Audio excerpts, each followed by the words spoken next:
thriving industries in our country for the last several years has been the whole field dealing with genealogy. People are so curious about their backgrounds, and most Americans are lucky if they can go back 3 or 4 generations. But now with technology and access to incredible data banks, a little sample of your DNA can link you into vast networks that track your DNA. Father Larry had given me a Ancestry.com gift a couple years ago, and I was just amazed at how much information comes to you through these approaches.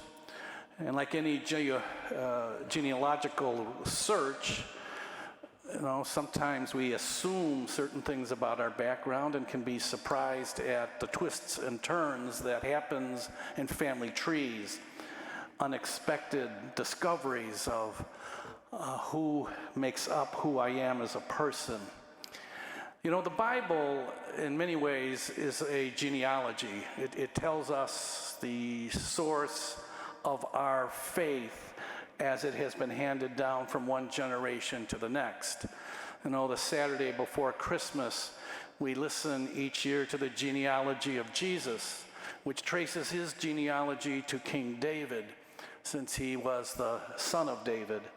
And this genealogy, like any genealogy, has many surprising members that make up Jesus's human background. And today in the first reading, we hear this moment of a vast separation of the human race, 2 branches of families.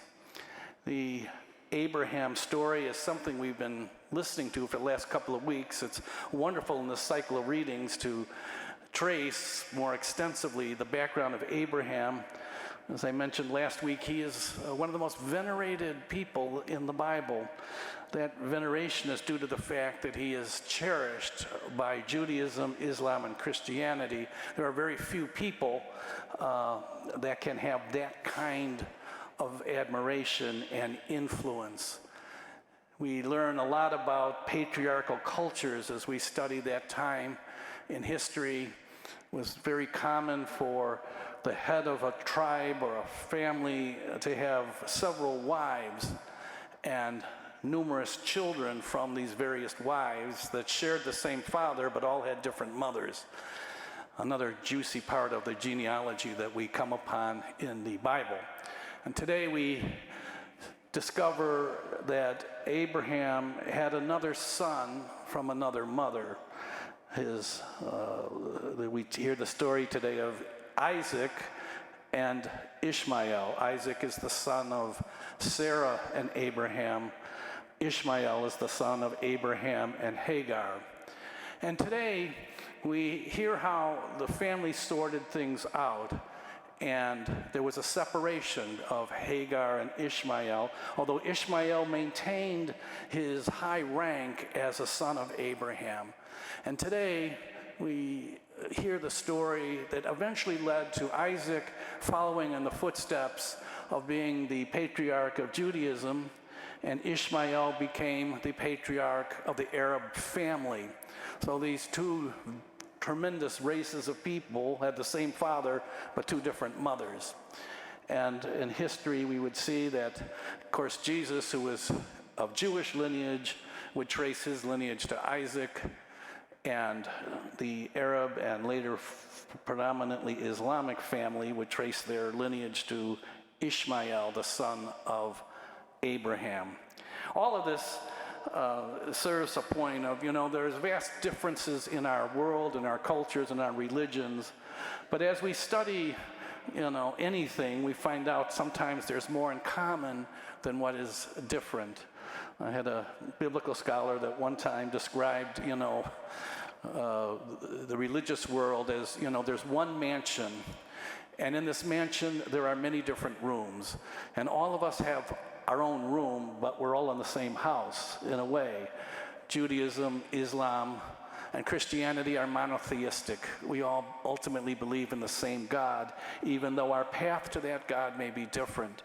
And today, as we reflect on the story of Abraham and his family, Abraham, who we in Christian tradition call our father in faith, we celebrate that lineage. We celebrate the covenant that Abraham formed with Yahweh, making the Jewish people the chosen people, of which we trace our own biblical heritage to.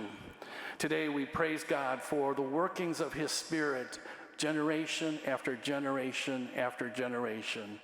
And today we acknowledge that through history, through the passing on of faith from one generation to the next, we are deeply connected ultimately to God himself.